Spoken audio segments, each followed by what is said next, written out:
Today on the Signature Life podcast, we got the one and only Devon Thomas, Realtor, broker extraordinaire from Wasilla, Alaska. Welcome to the Signature Life podcast, where we sit down with signature real estate agents with a shared conviction that moving towards things we want in life starts with the choices we make today. We're creating an ever-evolving culture for those who wish to participate in a larger mission to help others achieve their full potential and a signature life. But you're a broker extraordinaire up there. I mean, what did you do before? Did you do anything before real estate? What led you to real estate? Not really. When I first graduated from college, I came back and I did work at the newspaper for a while. I did some advertising sales. I worked in their graphic design department, and I had a pretty defining moment there in my life. I had a really cool boss, and I still see her all the time. She's like amazing. She was like a published graphic artist. She had designed like the Welcome to Palmer sign. And I mean, she was like a very well-known graphic artist. And one time I saw her paycheck and I was like, I got to get out of this. Like, I am low man on the totem pole. And if this is all I ever, you have to be a published graphic artist. And what's cool is that she's doing like some pretty incredible things now. So, but that's really the only other job I've had besides little side jobs, while I was in college. So after you have that defining moment, what leads you to get into real estate? I mean, did you know somebody that did it, or? Total fluke, like complete fluke. I was studying, I don't know, can't remember if I shared this yesterday or at the panel, but, so I graduated from college. I got married, had a child, and got divorced in an 18-month window. Mm-hmm. And my only why, so to say, was not to be on welfare. I couldn't even imagine my life like that. I had a college degree. I graduated from college at 20 years old, but I had no work experience. And you quickly learn how work experience is sometimes more valuable than a college degree. Mm-hmm. I had no idea what I wanted to do. I wanted to be an attorney before, but that obviously wasn't going to happen. And so I started studying for my insurance exam because my friend told me you could make a lot of money selling insurance. So I was like, oh, yeah, I'll do that. I don't care. I mean, really, I was going to do anything. But my friend called me and she said she was working for a local realtor at the time. That was a really well-known realtor. And his name is Kybe Lucas. And she said she was about to have a baby, and she said, I want to be a stay-at-home mom. And my husband said I can be a stay-at-home mom. And so I said, well, do you think that he would hire me for your job? Because I hate this. I hate insurance. It sucks. And I like the insurance exam I was studying for was life and health, which is a very specific type of insurance that, my brain didn't even understand the purpose. I just didn't believe in it or whatever. I didn't have any, knowledge of it, how it works or any real life experience. No passion behind that. Yeah, it was just a job. And I was cold calling. That's probably the most cold calling I've ever done in my life. But she called me back 2 hours later and said, he wants to interview you tomorrow. And the rest, I instantly loved it. I loved the pace of it because I'm just kind of a fast-paced person. So I loved the pace. I loved that, one of the things that bothered me when I worked at the newspaper is I was pretty fast at putting out ads, good quality stuff, but I was fast, and that didn't matter. Right. It didn't matter. Anyway. As fast as I could be, as fast or as slow, as long as I did the work and, put out a quality product, my paycheck was going to be the same. And so I loved that, me, how good I am at it, how hard I worked at it was in direct correlation to what I got paid. So what did you start out doing for him? Oh, I've done everything. So I started out as an unlicensed assistant, and I think he kind of realized quickly that I was capable of more. And so he said, hey, you really can't do anything in this business unless you get licensed. You can't answer questions. You can't do anything. I want to travel. And this is back in 2002. So, technology is not a huge part of the industry yet. And so I got my license, and I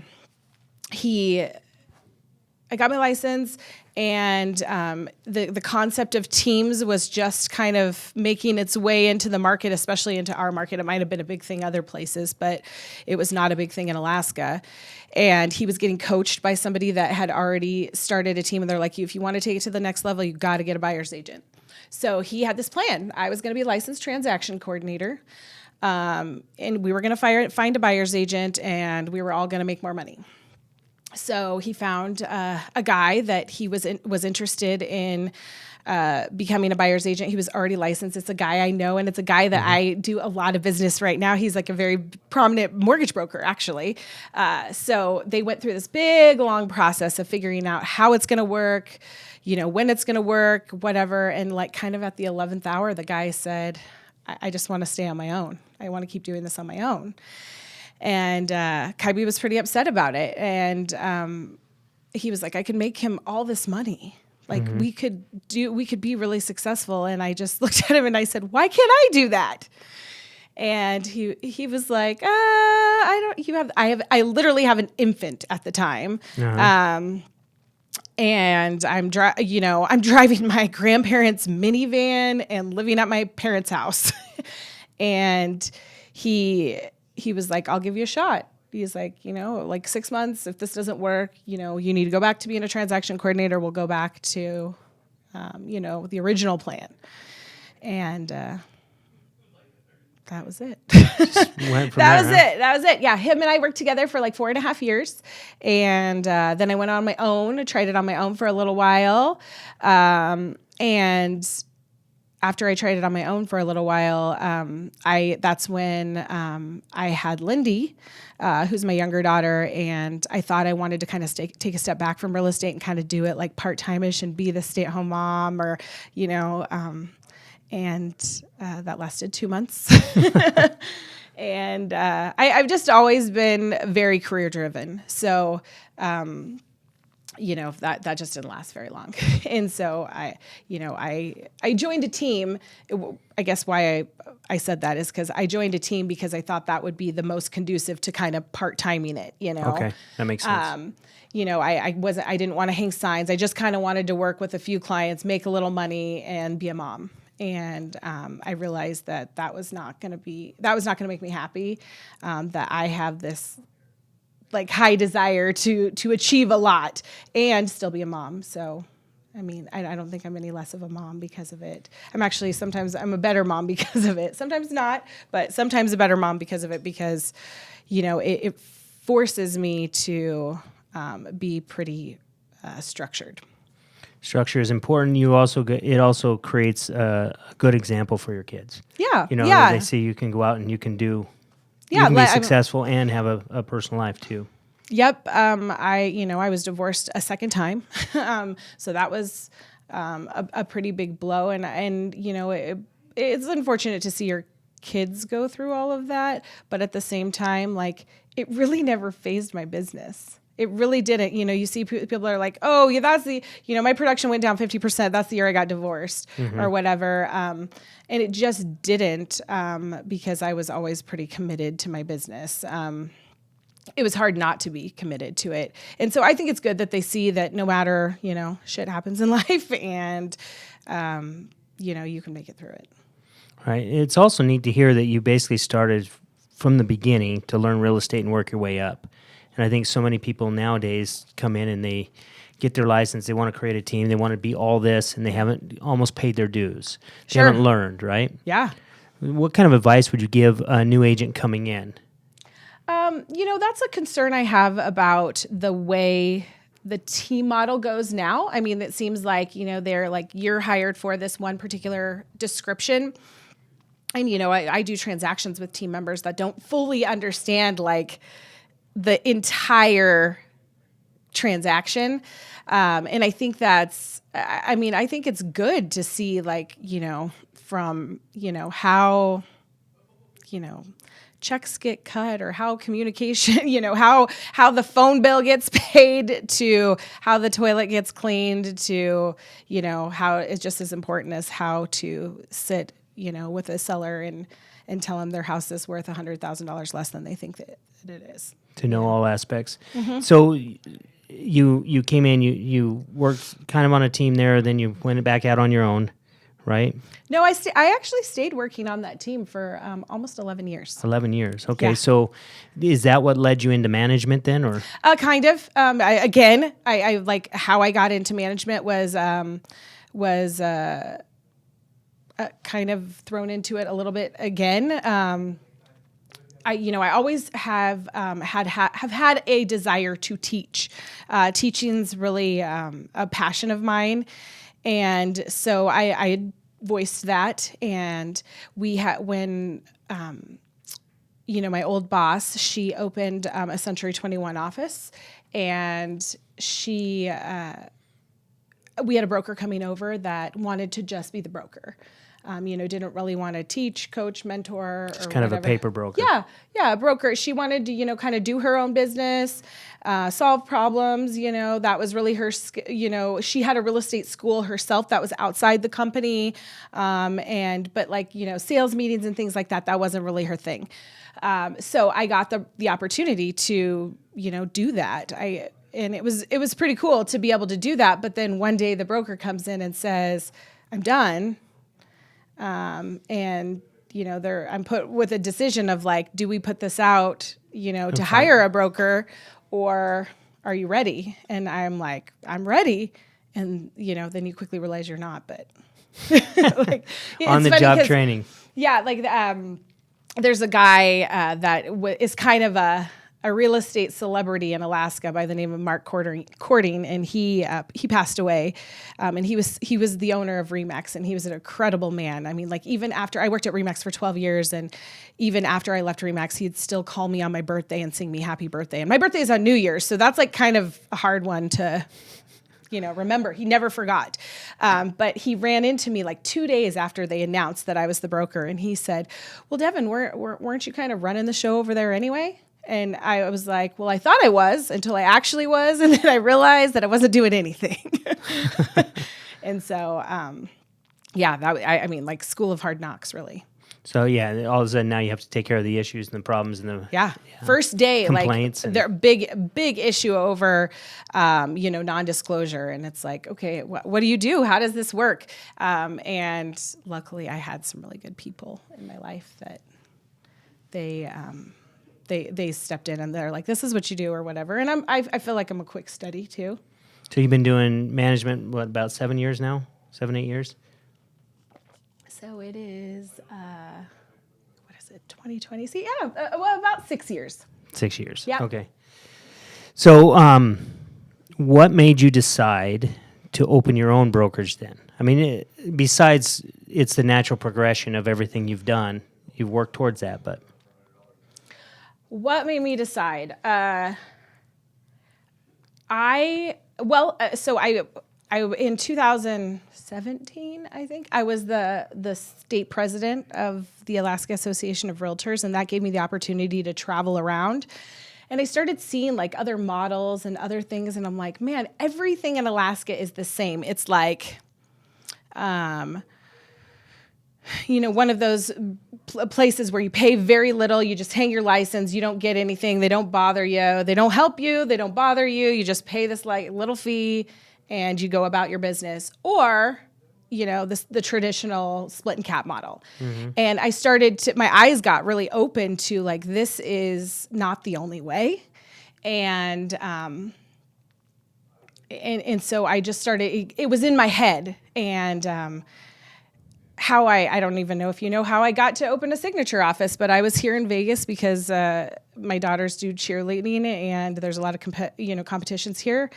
Mike saw that I was in Vegas. Town? I had checked in somewhere or something on social media, and he texted me and he said, "Hey, let's go grab dinner or something." And I'm like, I just happened to have a break.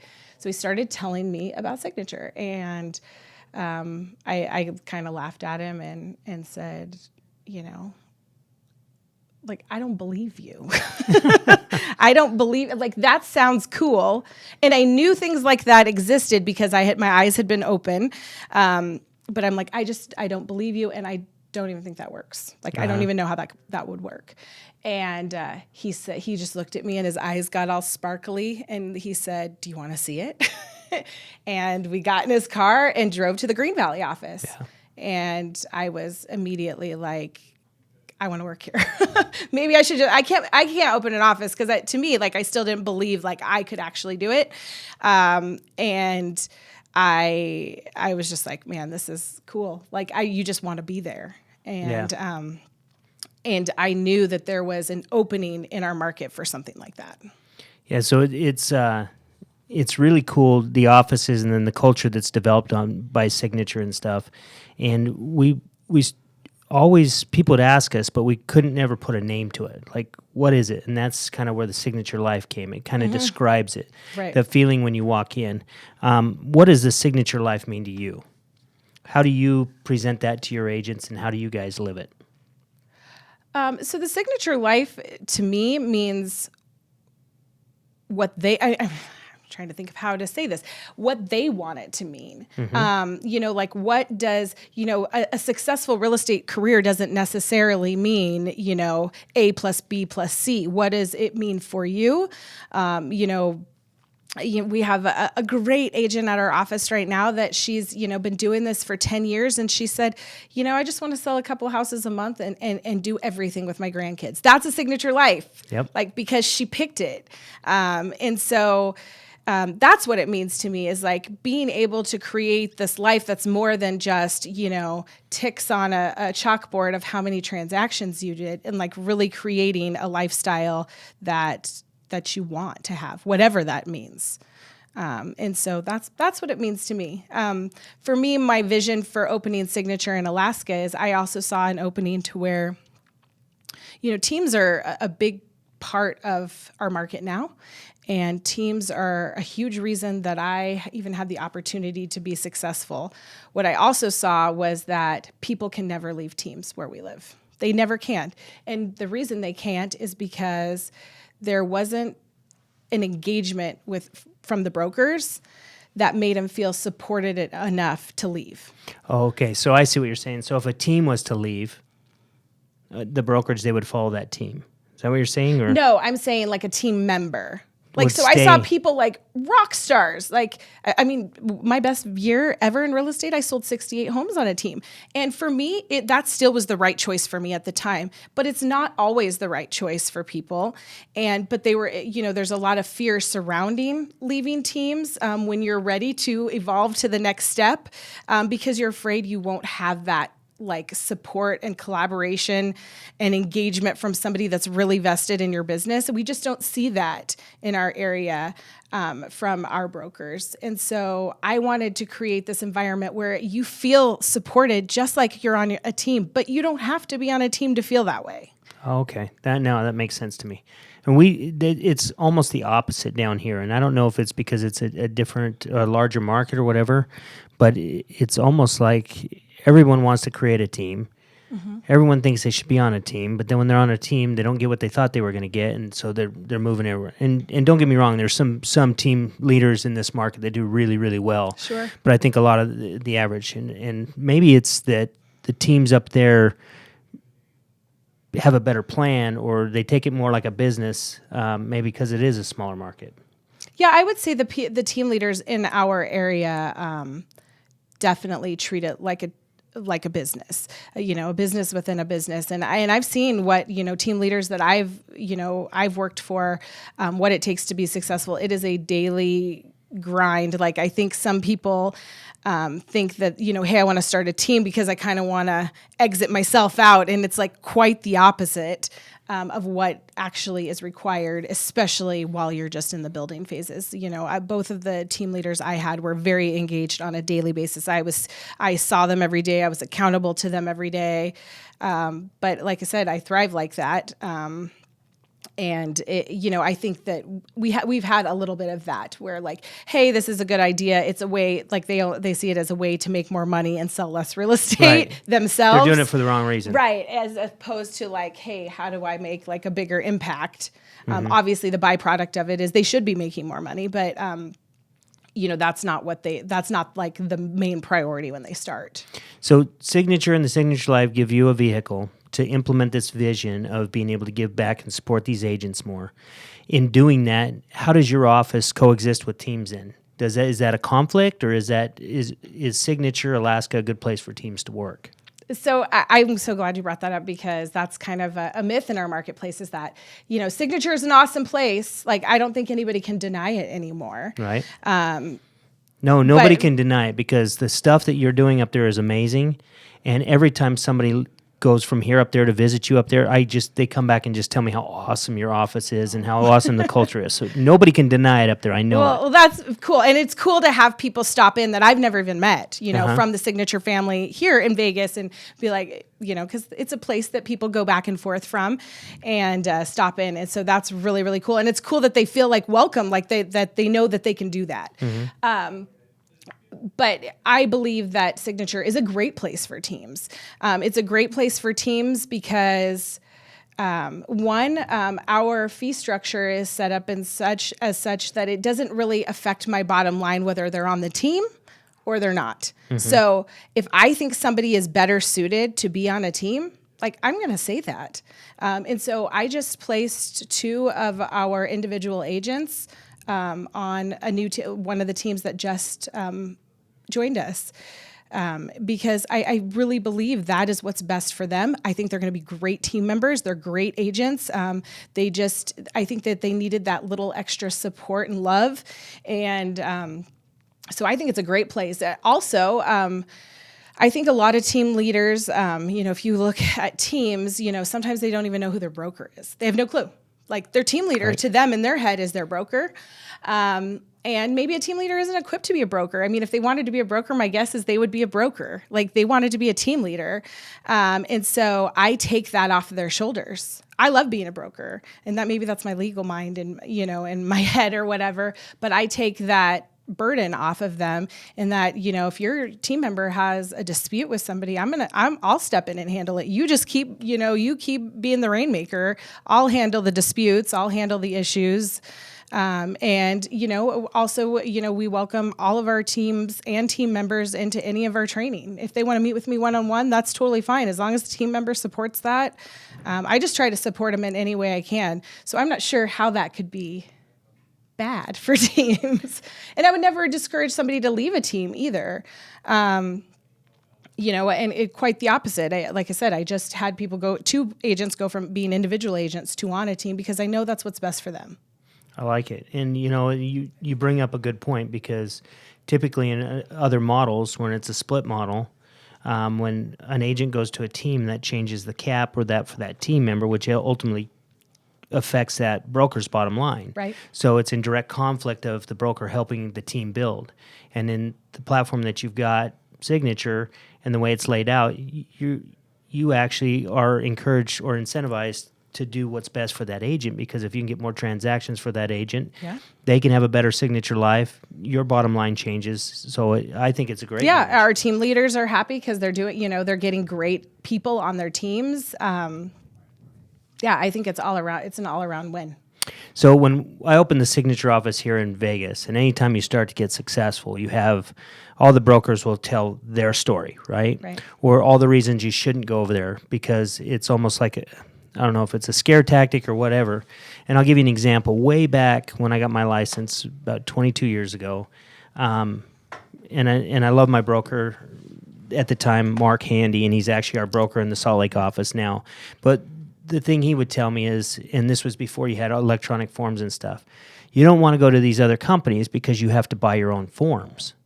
Right? Mm-hmm. We provide you with the forms. Right. And it was like, oh my goodness, I wouldn't want to spend all that money on these forms. I get these forms, and for real, that was my belief. And it wasn't until I went out and opened my own brokerage that I went, these forms aren't that expensive. Right? But that was the story that was being told. And so that was what, I don't want to say it was the only thing that kept me there, but it was one of the things that kept me from looking, right? Forms. So I hopefully he's got different tactics now that forms are free online. But what are some of the things that brokers in your market are saying about you that would be a myth, so to speak? Yeah. Well, so like rewind to day one, we opened Spencer's there. We're like obviously going to, have this big, huge grand opening. And people are calling me left and right to like, tell me what in the heck you are doing. And so, some of them go to their broker and say, hey, I'm thinking about leaving. This sounds really cool. And they say, who the hell is Signature? You're not going to sell any real estate over there. Nobody knows who they are. Fast forward today, they have to get a new trick. So like Because now the that name's doesn't well work. known, right? That doesn't work. It doesn't work anymore. You drive down the street and there's all kinds of Signature signs everywhere. And so they had to come up with something new. The second thing was discount brokerage. Like, do you really want to be with the discount brokerage? And I had to really think about that. Like, that kind of made me mad and I had to really like take a look in the mirror because I'm like, ooh, those words have came out of my mouth too. Like, what does that even mean?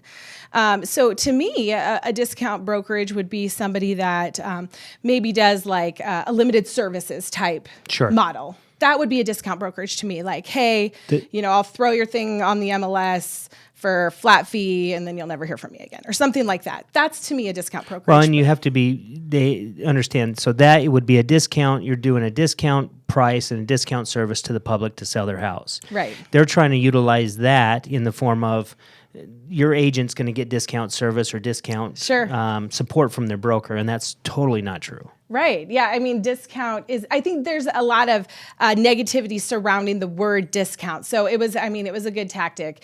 And at the same time, the reality is we provide all the same things our biggest competitors do, if not better in some ways, because I'm not limited to just like one track of education. I've reached out and built relationships with a lot of different types of education based on what the people say that they need. Like one of the things when we came in, the people that I was joining up, they're like, we feel like we have a good handle on this, but we need social media. We need social media. Well, the reality is I didn't know anything about social media. I mean, I used it every once in a while to take mostly take some pictures of my kids at a cheer competition or whatever, but I didn't know how it works, how it could be used for real estate. So I went out and I got trained on it. And then when there's something that is beyond my level or expertise, I have these great people and these great relationships that I can lean on to help train my people. So I just feel like I'm not limited in this box of like, here, this is what our brokerage and our national franchise provides, as this is the education that you can get.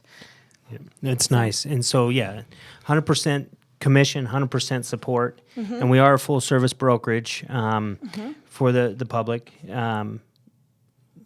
Signs, advertising, marketing, showings, MLS, Zillow, all that, everything anyone else does out there, and then some. And then I think the other advantage to us is since we give the money back to our agents for marketing, they can actually spend that marketing on their listings and stuff in the way that's actually going to benefit them and their clients better than spending it on the company name. Sure. Yeah. And I love that about it because who knows how to better spend their marketing dollars than they do? So by us not taking as much from their commission, they can choose how they allocate that money. I mean, should they spend it still? Possibly. I mean, I had a guy that I worked with on and off for years that his claim to fame was my expenses are 15%. I mean, that's very low for, agents. Very, very low. I mean, and that includes everything from his gas to his cell phone, 15%. And the only lead generating activities he did was call from the phone book. So he had a database, call him from the phone book. That's it. So, I mean, somebody like that would be like, you get to pocket the money and put it into real estate investments, which is what he was really into. If you're a person that buys leads, you should have the extra money to do that and still do very well. If you're a person that does big client events, you should have the money to do that because we are not, keeping as much of the commission. Yeah, good point. So you are also a big educator. You mentioned early on that you believe in training, big time training. Yeah. I know you teach CE classes. Yep. You teach classes to your agents. You bring in trainers. You believe in the education stuff. And I know you're working on opening a real estate school. Yep. Can you tell me a little bit about that or the vision for that? Well, I'm really excited about it because I love training new people. I love, one of the things that's most exciting to me about training new people is being able to see somebody that has tremendous potential in the business. And then, having a part in that success. That's extremely rewarding to me. So the real estate school incorporated with this new apprenticeship program, I think is going to be a game changer in our market, because I see what happens in our market. You go to real estate school, you take the test 2, 3, 4, 7, 8, whatever times, however times it takes you. You get signed up with a broker. Maybe they plug you into a boot camp sort of system if they have it, and you're on your way. Yeah. And so I think this is going to be a great opportunity for us to match some highly gifted people that are interested in being in real estate with some great mentors, so that they can really it's all about collapsing time. Can you be successful on your own? Can you make every mistake in the book and still get to the same destination? Yeah, you can. But why wouldn't you want to work alongside somebody? I mean, maybe they don't want to join a team. That's fine. But why wouldn't you want to work alongside somebody that has already made the mistakes, bought the stupid ads? I always think back to a Homes and Land ad I wrote, or I bought. It was $1,200 for 1 month. I didn't have any listings. So it was like a frog sitting on a lily pad. It said, need a new pad, call me. $1,200. And so, I mean, it would be great to have somebody to say, no, that's dumb, Devon. That's dumb. That's dumb. Don't do that. Or the classic one when the guys are looking and find the new agents, and I swear they prey on the new agents. Hey, we got a shopping cart, or we've got this billboard in in the store, and I think sometimes if that's in your farm area, maybe that fits into your plan, but agents starting out, it can be very expensive to get started in this business, even though the license may not be, and many other businesses cost more to start. But if you're making the wrong mistakes, it could sink you real quick. Absolutely. And part of the reason behind the apprentice program, I know you're going to launch it up there. You've already been doing some mentoring and stuff. The reason we did it down here is one of the issues is the fact that agents aren't the professionalism in our industry. Sure. And I think a lot of that is because they've never been taught and they've never gone through. They never started as the assistant or worked their way up. So I think it's important that they work with an experienced agent or experienced broker like yourself that's going to commit the time to help them so they don't make the mistakes, but they also learn the business the right way. Yeah, I 100% agree with that. So I'm excited to see all that stuff take place, and I think the school sets you up that those new agents have a great place to go in to work, to continue on their learning from learning to pass the exam, and they also are going to go into a brokerage that genuinely cares and has systems to help them grow. Right. And you know what I think is really cool about this school too? One of the things I'm excited about is I have, some great agents in our office that are interested in teaching, but they're like, how do we get into that? And I've experienced that, the same people are teaching the same classes that when I got licensed. They haven't sold a house in 20 years. And so it's the Signature Real Estate School is going to give some of those people that opportunity to do some teaching, which I think is cool because, again, that's part of their signature life. They want a leadership opportunity. I love the mentorship program and apprenticeship program because some of them are like, hey, I'm thinking about starting a team. I don't really know what that looks like, but hey, before you go out and drop 10 grand on, some team branding and stuff, give it a shot. See if you actually like meeting weekly with, people and guiding them through their things, or if you're just like, hey, no, I want to stick to myself. So I think it's going to open a lot of doors for people in our office to kind of really grow in their career. Yeah, more than just transactionally. I think you're right. I know you're right. And so when you talk about leadership, you've been in leadership. You've been, I think, a president of your local board, president of the state. Any aspirations of going higher than that? Oh, no. Oh, no. I'm really glad that and it's not just because I had a hard year, because I had, I was sharing this the other day of sometimes people will come to me and say, like that I barely know, and I'll see them at a realtor function. They'll be like, "Oh, Devon, I'm so sorry about the year you had." And it's funny because I'm past it. I'm way moved on from it. It made me extremely resilient, and my ability to recover quickly it increased that tremendously. But it's really not my passion. Teaching is my passion. And so, I aspire to be, people like Lee Brown. She's involved with governance. But I think, she stays in her area of where she is happy and where she really shines. And I love that about her. Yeah, no, that's good. You're clear on that. So that, I did a short stint on the local board. And yeah, it's challenging. Yeah. But it can be addicting too because you're kind of in the know. Right. Sometimes you don't want to know, but you're in the know, right? Yeah. And we've been big on it down here. I know Janet Carpenter, my broker's been president of the local board. Chris Bishop, one of our brokers here, has been broker of the local board. And now he's president. Now he's the president of the state. And so I see all that stuff from a distance. That's pretty cool, though, that you have taken the time to go through that. Yeah, I encourage all of our agents when they come and ask me, "Hey, what do you think?" And when I started, Kaibi was the president of the local board, and he said, "Pick a committee and get on it." And I was like, "I don't know anything," so I got on the party planning committee because I was like, "I can do that." But I'm a big believer in what the realtors do. And I do think it is our duty to give back in some way. How that looks is going to be different for everyone. I love that it gave me the opportunity to reach a whole bunch of people and make some really cool relationships. I still am involved. I guess I shouldn't lie and say I'm not. I'm still an RPAC trustee because I very much believe in that cause.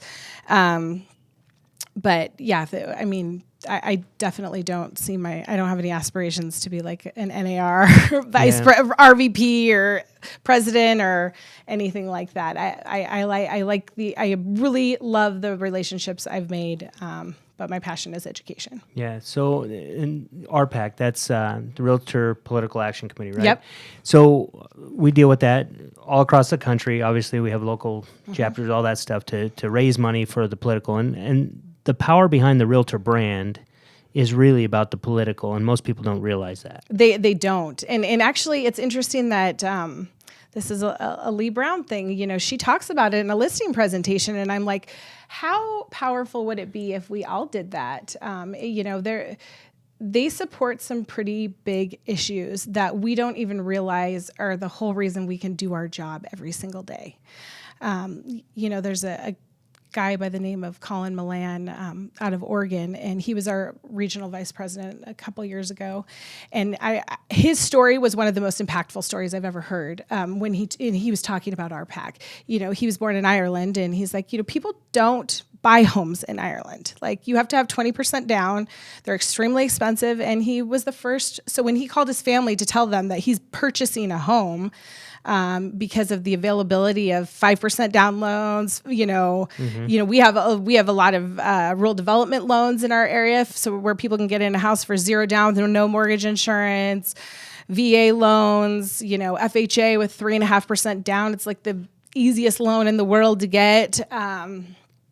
We have a lot of opportunity here, and I think sometimes we just have tunnel vision and are just focused on making money, and we don't realize the big picture of how grateful we really should be to live in a country that we have these opportunities, and why are we not supporting the entities that make sure those opportunities still stay available to us. Yeah, and that's neat that she puts that in her listing presentation, because I think the people that need to spread that message of what we actually do and what we fight for, to keep property taxes down, home ownership, the tenant landlord laws, everything that we fight for to rent protect control, the consumer, to protect that consumer. When people deal with realtors, most of the time all they see is commission. I'm paying them a commission. They don't really see the value in our industry. And I think that stems a lot from our agents not seeing it. So it's cool that you see it. Your agents have to be able to see it, because I'm Yeah. sure you preach it in your office. Yeah, we talk about it. And that's the one thing that I wish my prior brokers had done is talk about it more often. Like I said, I had team leaders. They were both big into the Realtor organization. Kaibi was a prior president. Crystal was big into the RPAC trustees, and had gone to all the NAR conferences, which is phenomenal education. So it was kind of ingrained in me. I didn't have a choice. It was like, you're going to be in this group. You're going to do this. But not everybody has that. So I try to talk about it often because they really, model what their leaders do. Yeah. One of my favorite NAR events or conventions is mid-year. Yeah. And that's where we all go to Washington, D.C. We meet with our Congress people and that's actually the first time I met you was in D.C. Yeah. Yeah.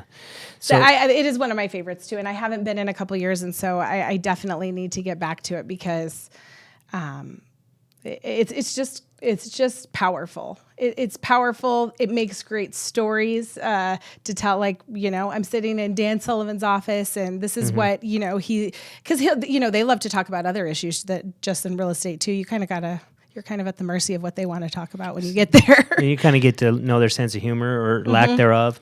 And this last year, love him or hate him, President Trump came and spoke to the realtors, and what a neat opportunity that as a realtor that the President of the United States came to speak to our organization. That was huge. And I think it's only happened like 3 times over history. So I think that shows the power of the Realtor organization is like Donald Trump doesn't come to talk to people that just like organizations that are insignificant to what he's trying to do. Right. Like no matter what you think about him or whatever, like somebody of his level does not come to speak to an organization unless he wants to get a message across to 1.4 million people. Right. And I thought that was cool. I was really sad I missed that. But I've seen some other great speakers there. It's great education. Yeah. Well, and it's neat that because you're never going to always agree with everyone that gets into politics, right? And there's always going to be that point of view, and so you've always got to be looking. And that's one thing. The realtors aren't bipartisan. We have a realtor party. We support who supports the issues of real estate. So it's important to be involved and have your voice heard because if you don't, obviously anything could happen. So. Right. And it's, so many people say, I don't get involved because of this, because I don't like what they did here. It's like, well, were you involved? No. Okay. Well, then you can't really say, you really don't get a seat at that table. And it's interesting. Some people, I think there's the also opposite end of the spectrum where they think that they don't deserve a seat. Like, hey, I haven't been a realtor for 20 years. And the reality is some of the best ideas I've heard came from people that were new to the industry. So don't wait to get involved, get involved right away because, and especially people that have, and I'm not a big political person. So I don't even understand all of it sometimes. I got a really quick lesson probably in government that I forgot from senior year in high school on how it all works. So there's other places to find your passion within the organization, but there's some people that are really into politics and they step in like they've been doing it for years, and meet with the legislators. They know how to talk to them. They know how to, like, a bill works and, once, they put a bill on the floor, how it all works and the natural progressions of it. So I think that's, if people have that passion, they shouldn't, it's not a good old boys club, get involved. Like a lot of people think it is. So I love the fact that you like to teach, but I know you also like to learn. And to make you a good teacher, you're always learning. Yeah. And I appreciate you coming down to Vegas this week. We have kind of a broker retreat with the signature brokers. So, and you come to all of them. So I really, really appreciate that. One of the guys that we had here this week was Satema Nali. Yeah. And I know you've had some experience with Satema. Do you want to share anything about that? Sure. I came here, the last one we had, I think was in July or August. And I knew that I had seen a couple of the promo videos about Shield Maiden Immersion, and I knew a little bit about Satema. I had read his book because I had seen you guys doing things with him, and I'm like, who is this guy? What's he about? And I like to learn. so I was like, oh, this looks cool. Like, this looks like something I would be into. So I came down last time and I was like, I knew that they had one coming up in January. They had one coming up in September, but that would have been just a few weeks after I was here already. And so they had one coming up in January. And I was like, oh, I'm going to look into it and kind of go through the motions to get there in January or whatever. And then he came and spoke at the office meeting. And I think I like sobbed the entire time because I'm like, this is me. This is like this. He is talking to me. Like, I don't know who told him what I needed to hear today, but this is me. And so I went up to him after the meeting and I'm like, I have no idea what this costs. I have no idea how I'm going to pay for it. I just opened a business. It's a bad time. But he put me on the phone with Coach Sean and I, again, just cried the whole time. And I'm not a big crier. But Sean said, Devon, can I just be honest with you? And I was like, yeah. He goes, you need to come now. Do not wait till January. Like, come now. And so you just make it happen. And Shieldmain was the very best gift and investment I've ever made in myself. I did not realize, I mean, you go through, I feel like I'm a pretty resilient person. So I tend to like let things kind of just roll off my back, but they really don't roll off your back totally. And so I carried around a lot of baggage, a ton of baggage about relationships and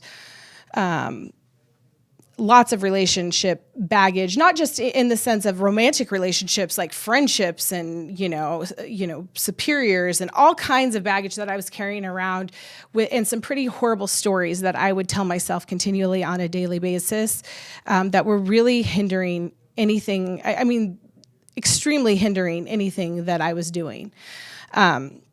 So it changed my life, really. I do really well with a Coach Nate style. I'm pretty hard-headed. And so like, I need somebody to like scare the shit out of me.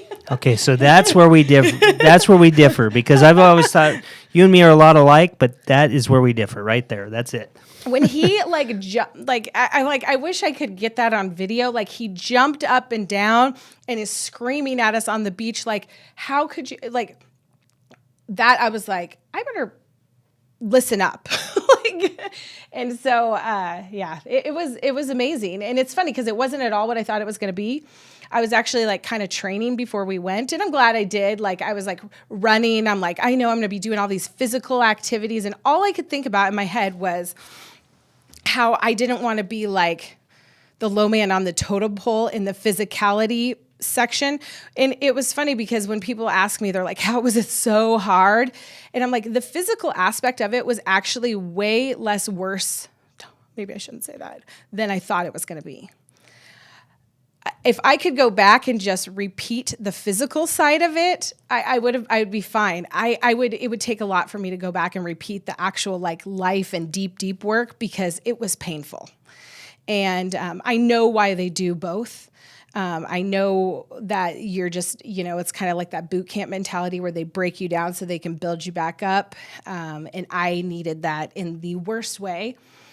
But it was incredible. The friendships I made there were like nothing like I've ever done. I've been to a million trainings, NAR, I've been to NAR 10 times. I've been to all kinds of, every type of sales training you could ever think of. And I never came out of it thinking that changed who I am.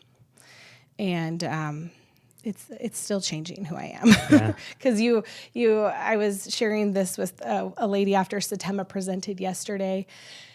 And I said, don't think that you're going to come out of there like your 4 days. You're like, I survived. Woo! I'm healed. Like, I'm ready. Yeah. Like, I'm never going to do this shit again. No, you go back and you like the same thing happens. Like, I'm still a single mom. I'm still in a brand new business that I don't know sometimes is going to fail or succeed. I'm still, been divorced twice. I still have all these stories. Like, those don't go away. It just gave me a tool bag of things and a circle of people that like get me through it. And so I think that is priceless to me. Like, I mean, it's hard to say because I've been there, like when, he talks about the cost or whatever. And I'm like, I totally understand. I've been on that other side where like, I can't even think about justifying that. That's crazy. Yeah. Cannot. I can't think about not doing it now. Like, I can't believe that there was ever a consideration to not do it. Because if you truly are a leader, and this is one valuable lesson that took me, 17 years in the business to learn, is like, pros have coaches. Mm-hmm. Like amateurs don't. Yeah, you might be really good. I think I'm the type of person that could lean itself to like thinking I'm beyond that. Mm-hmm. Like, I know what to do. I'm resourceful or whatever. But there's nothing like one-on-one coaching. There's nothing like it. And, pros have coaches. Kobe Bryant had a coach, mm-hmm. Many of them. Yeah. And, you are the type of person that would make it work and you would succeed at whatever you do because that's just the type of person you are. But the question would be at what level and at what cost? You see what I mean? And a coach helps you stay grounded on that. And I think Satema's teachings are very important and relevant to the Signature life, mm-hmm. so much so that he is a partner in Signature International now and part of our organization. And a lot of it's because of what he brings and just watching the change he's inflicted in lives. I know you went with Shelly Panzarella. Yeah. She was in your group. And you two are two of the most powerful women that I knew before and mm-hmm. after, and to see the change in how much stronger and more you play like a champion than you did before, it's amazing. So yeah, I'm excited for that. Shelly's incredible. She really is. She really is. I one thing that I admire about Shelly is she has like such a graceful power about her. Like I feel like that's not me. Like she has such a like I'm like a powerful woman that is also graceful is pretty incredible. Mm-hmm. And so I that friendship and relationship has been incredible. I mean, even if you just at the end of it, you never get to talk to the coaches again, it'd almost be worth it. But you don't. That's not how it works. Like, I processed, they have us go through the thing, called the process when you're, working through something tough, which honestly, I could run a process every day, maybe twice a day. And to have, there was a process that I went through that was extremely tough. I think they could tell my tonality in what I was typing. Coach Nate immediately called me. Mm-hmm. And I'm like, what? That is crazy. Pretty amazing support. Yeah. So, and I know you got to get this on the schedule because Satema's dying to go to Alaska. Yeah. So he keeps bringing it up. He says, something's calling me to go up there. So make that happen for him. We're gonna make it happen. We're possibly in two different locations because he's such a powerful man, and he changes lives. I mean, what he's doing is gonna change lives. It's gonna change lives of people forever. And what I like about it is that he's not just talking about like, hey, after this, you're gonna go from selling 20 homes to 50 homes. Like that's not even about that. It's, like, what is your life going to look like after this? And that's the part I struggle with. That is because I can figure out, like, the activities you need to do to get from the point A to point B. Like, you make so many calls, your conversion rates and all that stuff. But it's like, did you just create a life you hated? Like, is that what you wanted in the first place? Right. And so I love that he talks about that because that is what is unique about this is that nobody talks about that. So now you've got the tools. And I hope you don't still question if you're going to make it or not up there in Alaska, because that's a story you're telling yourself because you far exceeded all your goals in the first year.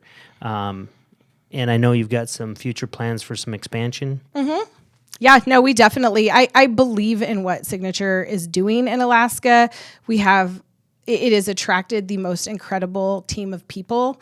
And I think it would be unfair to the rest of the state to keep it to ourselves in the Valley. So I definitely have plans to expand. Beautiful.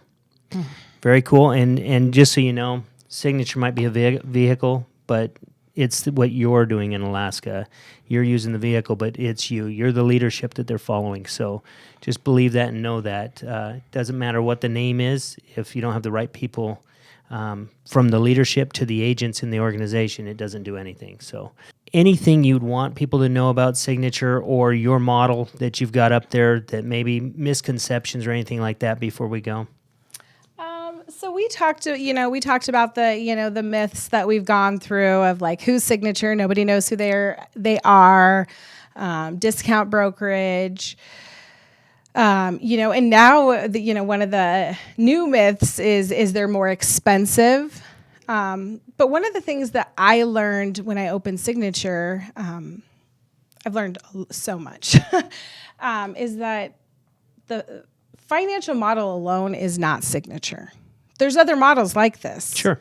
It's not a unique model. It's not like I'm doing something crazy and I lost my mind and, whatever. There's other models like this and they work. So when the stories that people tell, people start to believe them. And so the one thing that's really stretched me here in my time in Vegas is I have to start telling my own story because I don't do that enough of what is actually happening at Signature. So when I first opened, I never viewed some of the big franchises as my competitors. I'm like, I will always be here. They will always be there. Those are not my competitors. Like all these other kind of independents or whatever, those are my competitors.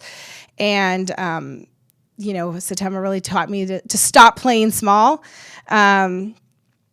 And that we offer all of the same things that those people do, the same things.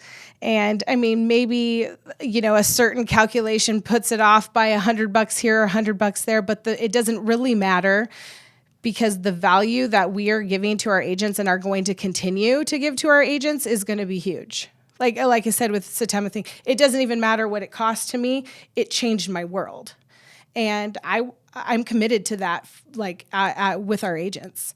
We had a guy come over from one of our biggest competitors, been sitting there on a team cold calling out of a phone book with no real guidance, really. And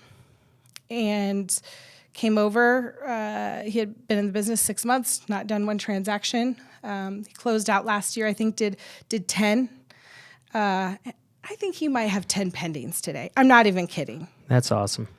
I'm not even kidding. He is a rock star. I'm going to get him here to Vegas somehow, or to the Titan immersion because he is a rock star, and he's just he's a champion. He really is, and he lives and behaves like one.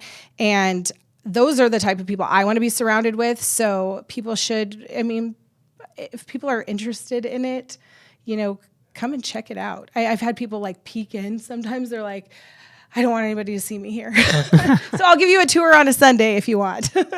Right. But it's just a phenomenal place to work. It's a place where I go and sometimes my kids are like, you're always there. And I'm like, I love being there, which is makes it hard sometimes because I love being there. I love being around those people. I learn something from them new every day. That's awesome. What do you do for fun?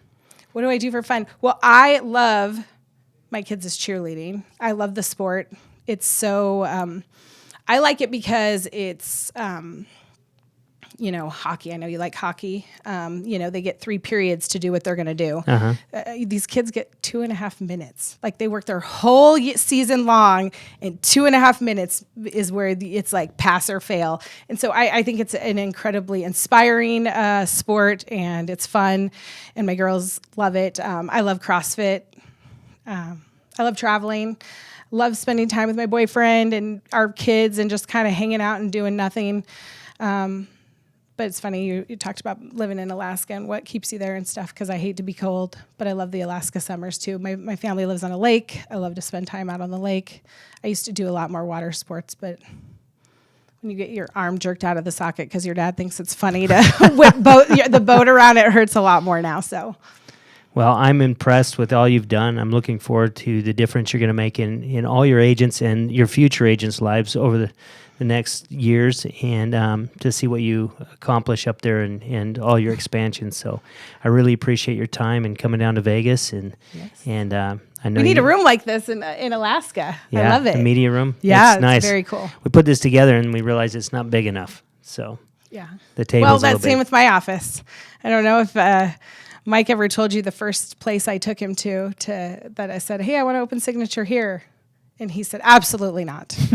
Absolutely not. It was like a little 900 square foot, cute little house.